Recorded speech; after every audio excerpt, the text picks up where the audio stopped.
మన్యంలో మానవత్వం చాటిన యువకులు రంపచోడవరం ప్రధాని కేంద్రంలోని వినాయకుని ఆలయం వద్ద యాచకుడు మృతి చెందాడు. ఈ ఘటన తెలిసిన కొందరు యువకులు హిందూ సాంప్రదాయ ప్రకారం అంత్యక్రియలు నిర్వహించారు. మృతుడు గత కొన్ని ఏళ్లగా రంపచోడవరం గ్రామంలోని భిక్షమెత్తుకుని జీవించేవాడని స్థానికులు తెలిపారు. తెలియని మృతదేహానికి అంత్యక్రియలు చేసినందుకు యువకుల్ని పలువురు అభినందిస్తున్నారు.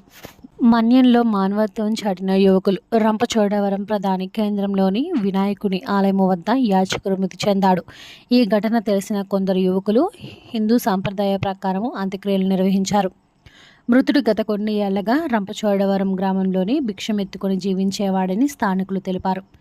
తెలియని మృతదేహానికి అంత్యక్రియలు చేసినందుకు యువకుల్ని పలువురు అభినందిస్తున్నారు.